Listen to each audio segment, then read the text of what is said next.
Hace unas horas se inició el proceso electoral local en el Estado de México para renovar presidentes municipales y diputados locales. Arrancaron las campañas, con lo cual se espera que se vea más intensidad política, dado que las candidaturas a diputados federales no se han visto del todo contundentes a la vista de los mexiquenses. Están llevando a cabo campañas para presidentes de la República, senadores y diputados federales. Ahora inició el proceso para miembros de ayuntamientos y diputados locales. La perspectiva de las diversas encuestas colocan al Partido Movimiento de Regeneración Nacional, Morena, a la cabeza en diversos municipios, en el Valle de México, en el sur, incluso en Metepec, por parte del Frente PAN-PRD de Movimiento Ciudadano. En algunos municipios donde en otro momento fueron considerados bastiones políticos, no están en su mejor momento. En el caso del PRI a nivel nacional, pues en las encuestas arranca en tercer lugar, aunque ellos han defendido la posición de segundo lugar. El PRI se considera en el Estado de México que es uno de los partidos con mayor profesionalismo político, con una gran infraestructura de partido y que le apuesta por la movilización el día de la elección.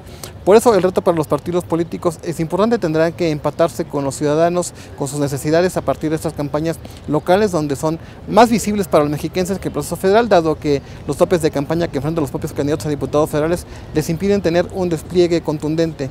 En las próximas semanas veremos si los candidatos a presidentes municipales y diputados locales del Estado de México tienen esa contundencia de empatarse y hablarle al electorado mexiquense como esperan y lograr su respaldo en los próximos comicios del 1 de junio. Soy José Alan Chávez Jacobo y este es mi comentario Callejón Informativo.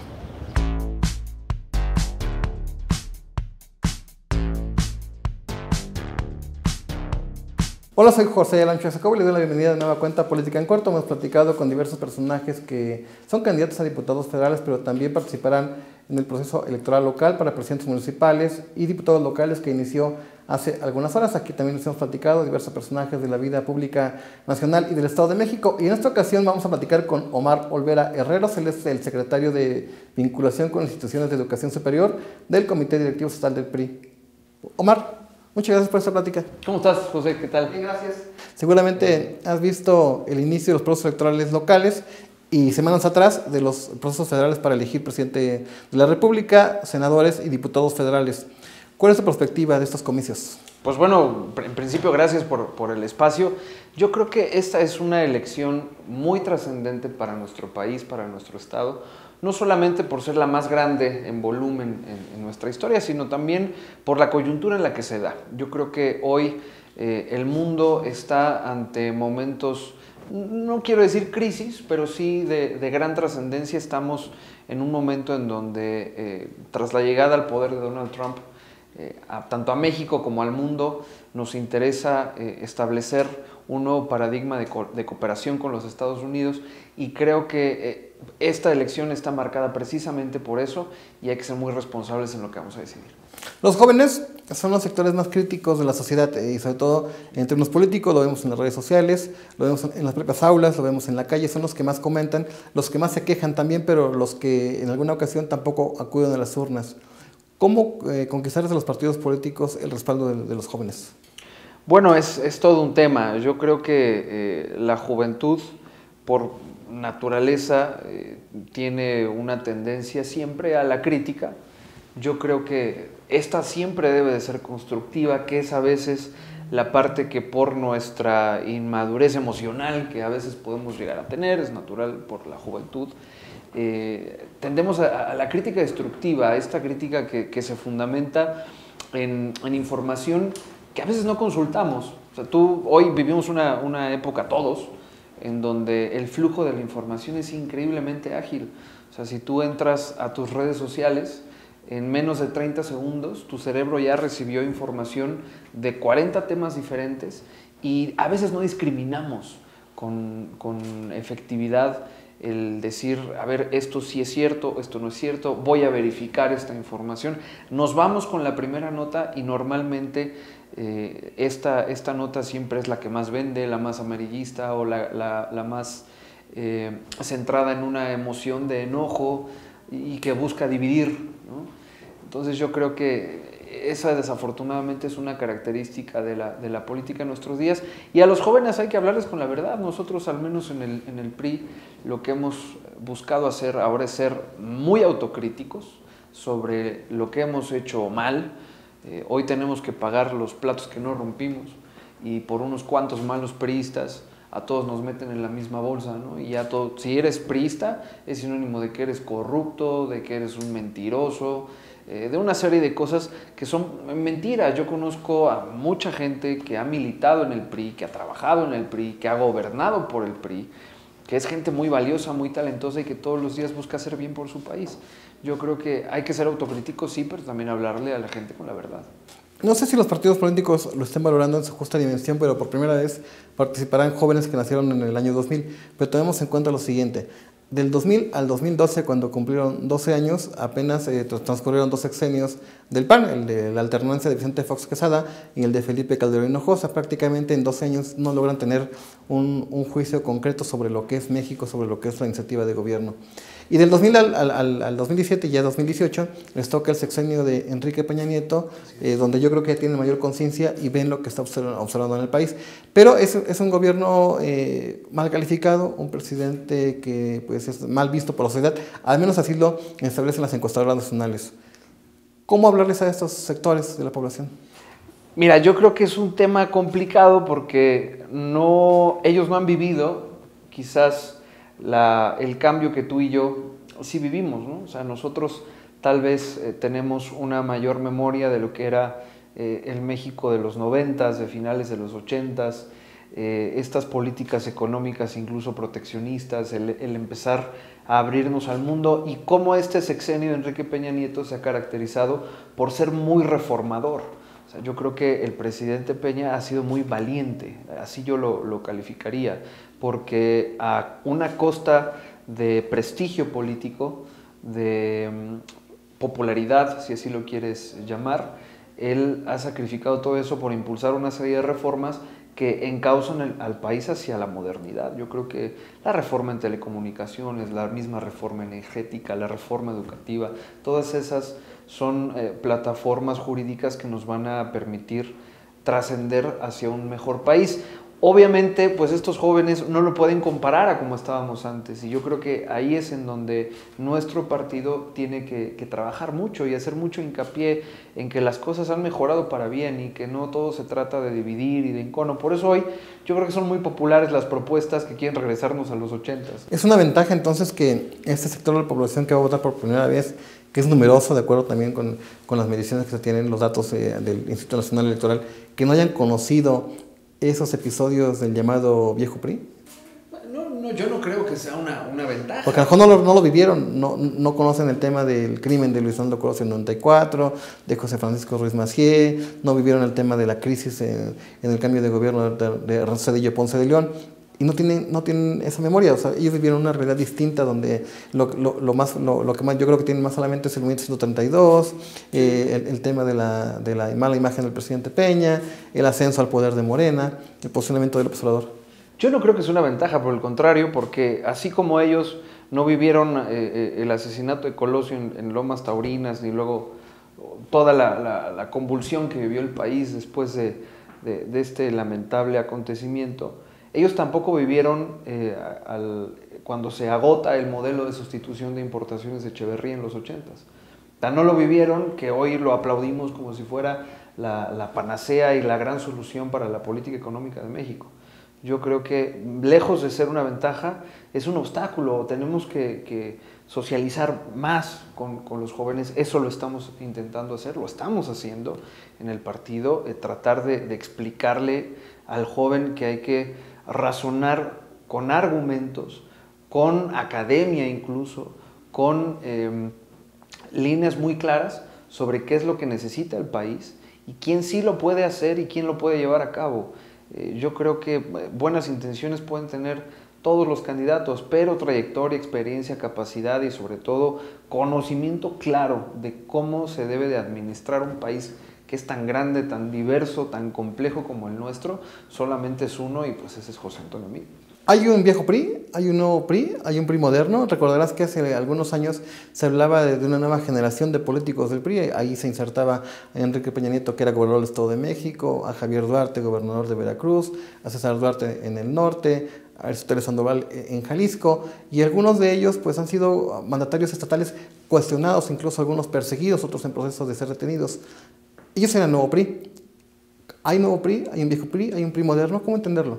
Bueno, hay un PRI socialdemócrata y yo creo que todos los partidos políticos que se precien de ser realmente demócratas deben de vivir constantemente esta renovación y esta transformación de los personajes que son el rostro de nuestros institutos políticos. Hablar de nuevo PRI, hablar de viejo PRI, yo lo que digo es que hay priistas que lo han hecho mal, hay malos priistas, pero esos malos priistas están, como decimos por acá, o en Morena o en la cárcel. Y los que nos quedamos de este lado, lo que tratamos de hacer es reivindicar todos los logros institucionales que ha hecho el partido, particularmente en el Estado de México. Este Estado nunca ha sido gobernado por otra fuerza política. Eso quiere decir que toda institución, toda obra de infraestructura en salud pública, en comunicaciones, en educación, la ha impulsado un gobierno priista. Y eso nos ha llevado a ser una economía muy pujante, con muchos retos, por supuesto, pero que creo que vamos por buen camino.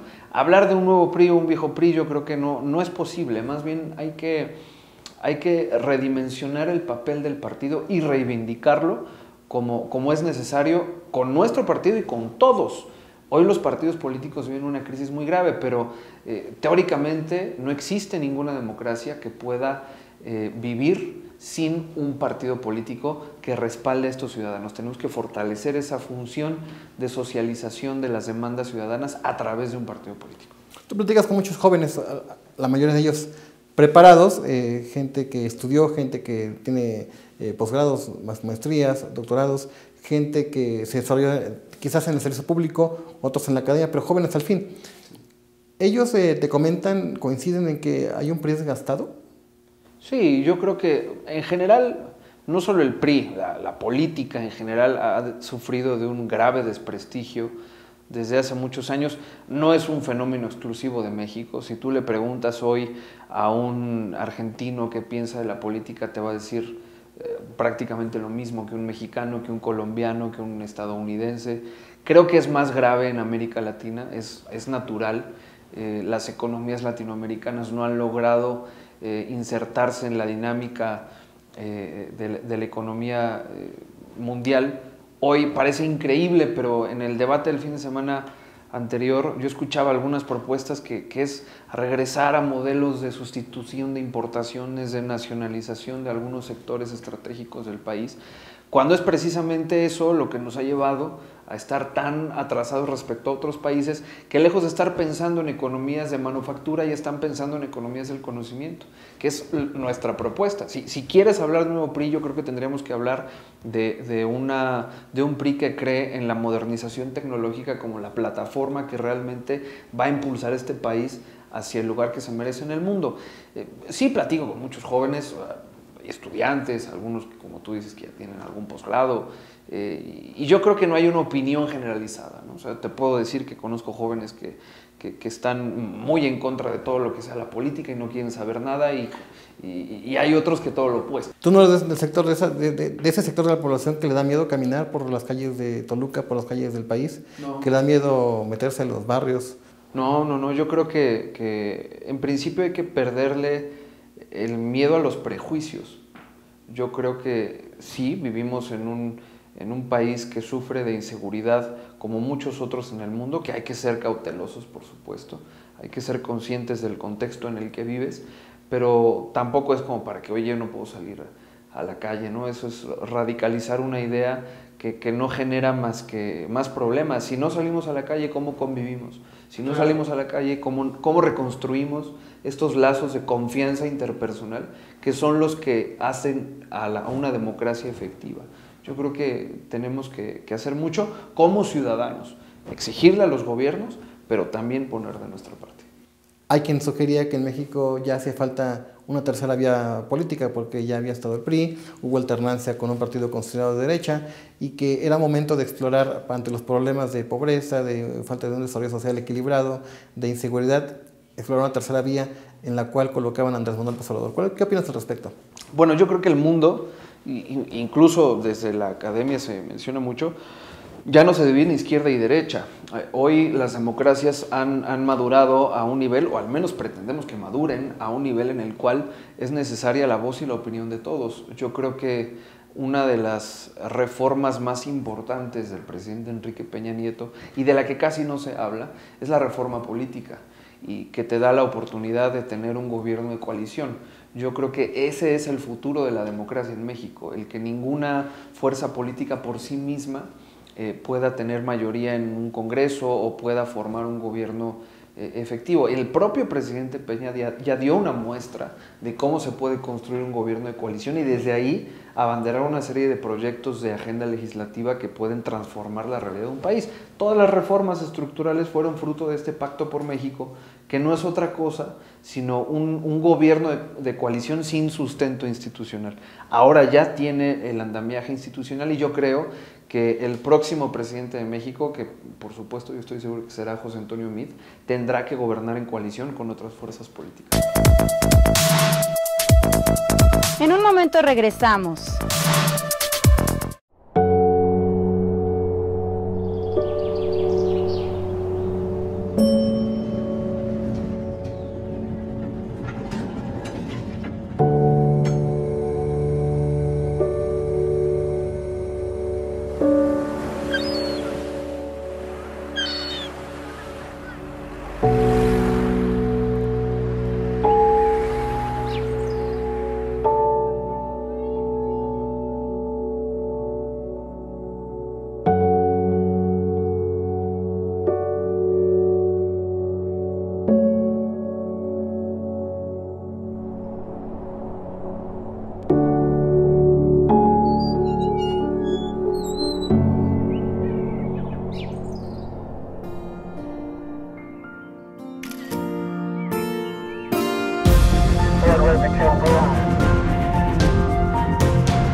Continuamos con más.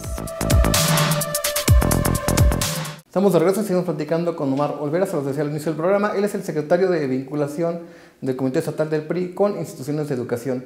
Es, como usted sabrá, es hijo del exrector Jorge Olvera García, quien además es ombudsman mexiquense, y por eso también hay sectores del PRI que han considerado que su posición en ese partido político es producto de la recomendación del propio Jorge Olvera. Incluso algunos priistas mexiquenses de la capital se han quejado, han dicho que pues, se ha inventado un cargo para este personaje y no están tan de acuerdo en su punto de vista de que se empodere a este tipo de personajes de la sociedad.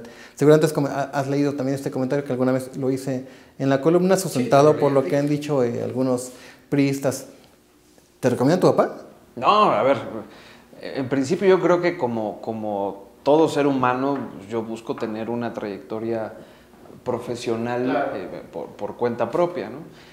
Hemos tenido la gran fortuna de que nuestros caminos en cierto momento se han llegado a entrelazar de manera siempre profesional. O sea, te doy 2, 3 experiencias.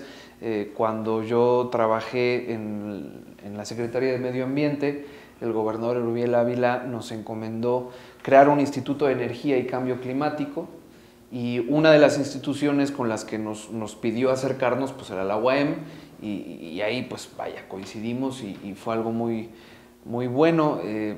Lo hemos hecho en la Cámara también con algunos convenios que se firmaron para crear la maestría y el doctorado en Derecho Parlamentario, pero hasta ahí. Es decir, quiero que sepas que tu servidor pues trabaja desde mucho tiempo, desde que la gran mayoría de quienes hoy nos ven supieran quién era mi papá, ¿no? Claro. Y por el contrario, yo creo que una vez que el Consejo Universitario lo designa rector, yo ya trabajaba en gobierno del Estado y pues sí era de pronto chistoso, y es como la anécdota familiar, porque luego él iba a alguna gira o algún recorrido de trabajo Y a veces la gente no lo conocía a él todavía, pues él estaba metido en un ámbito estrictamente académico, universitario, y había algunos amigos que ya me ubicaban a mí por el trabajo de campo que había realizado desde el gobierno del Estado de México o desde el partido. Entonces luego le decían algo así como, tú eres papá de Omar, ¿no? Okay. Y entonces era al revés, entonces él se reía mucho y decía, ahora resulta que los patos le tiran a las escopetas, ¿no? Te conocen más a ti que a mí. Y eso pasó 3, 4 veces, pero yo creo que hemos tenido caminos separados, ¿no? O sea, uno de los primeros conflictos familiares severos que tuvimos fue porque yo decidí estudiar ciencias políticas y no derecho. Ya después me metí en el doctorado a estudiar estudios jurídicos. Pero yo creo que ambos hemos tenido trayectorias diferentes. Ahora, que si escribías, ¿no?, en Callejón Informativo, que si me crearon un puesto, que, bueno, salvo que lo hayan tenido pensado desde el año pasado, porque esto fue la Secretaría de Vinculación con Instituciones de Educación, se creó en la Asamblea Nacional del PRI a finales del año pasado. Y por estatuto se mandata a todos los comités estatales a tener esta posición. Hoy el presidente Ernesto Nemer me hace esta invitación, de la cual yo estoy muy contento porque siempre me ha gustado el ámbito académico y educativo, porque claro, ese es un tema, no es solamente educación superior, es todos los niveles educativos, y yo creo que la educación en México es la gran oportunidad que tenemos de igualar nuestras oportunidades. Hay una obra de un premio Nobel de Economía que se llama Amartya Sen, que habla de igualdad de qué. Todo el mundo queremos hablar de igualdad, pero igualdad de qué. Y principalmente lo que él nos dice es igualdad de oportunidades. Necesitamos que exista equidad en las oportunidades que tenemos de desarrollar nuestro potencial humano, que tú seas capaz, si tú quieres ser periodista, que tengas las herramientas para ser el mejor periodista, pero con base en tu esfuerzo. Y yo creo que de eso se trata, ¿no? Que todos podamos explorar nuestros sueños, nuestras esperanzas, nuestras expectativas, y que el Estado, entendido como país, entidad federativa o el ayuntamiento, te brinden las herramientas que cada uno debe de darte para que puedas tú alcanzar estos sueños y que se te hagan realidad. Es difícil desapartarse del tema familiar. Yo creo que en todos los sectores, no solamente en la política, en la educación, incluso en los negocios. Si el hijo es el dueño de Grupo Yusa, pues yo creo que también va marcado por el apellido. Sobre todo porque en la política se ha mencionado siempre el empuje de los juniors del PRI, así los han llamado, los hijos de los gobernadores, hijos de los caciques de cierto municipio. ¿Cómo administrar, en tu caso, Jorge Olvera ha tenido una trayectoria dentro de la universidad, rector, hay quien considere que pues él te recomienda, pero son dos temas distintos, la política y la educación, pero tú como joven, como profesionista, que te estás desarrollando, que estás ampliando tu futuro, ¿cómo administrarlo? Bueno, yo creo que en principio tenemos una muy mala imagen de los hijos de los políticos. Vaya, si tenemos una mala imagen de la política en general, ahora ya hay que estigmatizar a todos los hijos de los políticos y los familiares de los políticos, ¿no? Yo creo que eso es una idea muy equivocada. Tenemos que detenernos a analizar quiénes pueden ofrecerte algo. Yo creo que más bien el haber crecido en un ambiente en donde se fomenta la actividad política te brinda ciertas ventajas, que estas ventajas no tienen que ser necesariamente analizadas desde un punto de vista de que, pues es que como es el hijo de alguien va a tener la oportunidad. No, yo creo que por el contrario, el desarrollarte en un contexto en donde toda la vida hay política, donde se desayuna, se come y se cena política, en principio te despierta un interés a una edad mucho más temprana, ¿no? Entonces desde más chavo te empiezas a interesar por estos temas. Adquieres más experiencia en un corto periodo de tiempo. Y hoy creo que somos testigos de una generación de políticos que sí vienen de alguna familia que ha tenido que ver con la política, pero que esto les da una mayor solvencia, experiencia y capacidad para enfrentarse a la cosa pública, como se le conoce de pronto a esto, ¿no? Yo creo que hay muchísimos ejemplos y de buenos amigos. Bueno, vamos a empezar por el gobernador del estado. O sea, yo creo que el propio gobernador Alfredo del Mazo fue estigmatizado porque es que su abuelo, es que su papá fue gobernador. Oye, pero ¿Has escuchado hablar al gobernador? ¿Has analizado su preparación académica? ¿Cómo conoce de todos los temas? ¿Cómo siempre tiene una agilidad y agudeza mental para poderte plantear un problema social con mucha pulcritud y con precisión para saber cómo podemos resolverlo? Y yo creo que hay muchos otros ejemplos. Ahorita mencionabas el tema de Yusa, obviamente por Pablo Peralta, ¿no? Que lo conocí mucho en la legislatura, y yo creo que es un legislador muy talentoso y que también puede aportar mucho a la política. Y así hay muchos que, bueno, Pepe Osuna es candidato a diputado federal aquí por Toluca, y también de pronto se le tacha de junior, pero no te detienes a analizar cuál es su trayectoria, qué es lo que ha hecho, qué te puede ofrecer como político. Y yo creo que ahí es donde debemos de poner el acento, en analizar a las personas, no por sus vínculos familiares, sino por lo que te pueden realmente aportar al desarrollo de la política. Omar, detrás de ti y frente a mí veo un cuadro con una veintena de personajes y la frase de liderazgo, algunos conocidos, algunos yo creo que la sociedad no los alcanza a identificar bien: Obama, Luis Donaldo Colosio, Angela Merkel, Hillary Clinton, John F. Kennedy, Nelson Mandela. ¿Cuál consideras que se apega más a tu ideología? Mira, qué buena pregunta. En principio, pues es un cuadro que me regaló un muy buen amigo, y pues tiene algunos de los personajes que más yo he admirado, y yo te diría que todos. Si le echas una mirada, hay un contraste importante entre ideologías. Por allá está Eva Perón, que es de la izquierda un poco más radical de Sudamérica, de la segunda mitad del siglo XX, pero también tienes a Margaret Thatcher, ¿no? que tiene también una visión un poco más de derecha, por así decirlo. Yo creo que todos ellos han sido líderes en su tiempo. Cada ideología debe responder al contexto en el que te encuentras. Hay momentos en donde se requiere de mirar con un poco más de ímpetu revolucionario las cosas, o el momento que vive una sociedad. Hay momentos de mesura, ¿no? Y yo creo que pues hay muchas que pueden ejemplificarse. Personalmente, a López Mateos yo le tengo una gran admiración. A Barack Obama también, mucho más contemporáneo. El primer mexiquense, así es. Yo creo que López Mateos fue, sin lugar a dudas, el mejor presidente que tuvimos en México en el siglo XX, por encima de figuras pues, tradicionales que a veces consideramos, pero López Mateos fue un hombre de Estado auténticamente, como yo creo que el tiempo se encargará de juzgar a Enrique Peña, ¿no? También lo ha sido. Para terminar la conversación, que te agradecemos, Omar, ¿qué estás haciendo para empoderar o para fortalecer al partido frente a la tarea que te corresponde? Pues mira, de entrada queremos debatir, y aprovecho el comercial para decirle a los universitarios de todo el estado, o a jóvenes que quieran invitarnos a dialogar a sus aulas o en su comunidad, lo queremos hacer. Queremos plantearles nuestras propuestas, decirles que el proyecto del PRI es el más sólido, el más experimentado. No demos saltos al vacío, no nos dejemos llevar por el hígado o por la emoción. Pensemos siempre con la razón, hay que decidir así nuestro voto. Invítenos a debatir, eso es lo que estamos haciendo, mi querido José.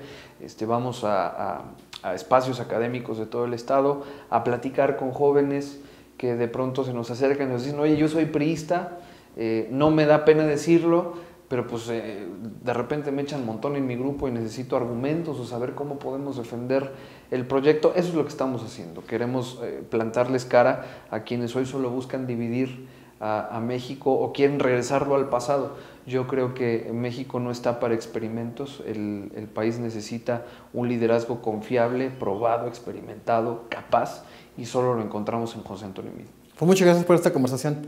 José, al contrario, muchas gracias. Y los invito a que nos sigan acompañando como cada jueves en Política en Corto, pero también tenemos redes sociales, estamos en Facebook, estamos en Twitter y tenemos el canal de YouTube Política en Corto, donde puede ver esta y anteriores conversaciones.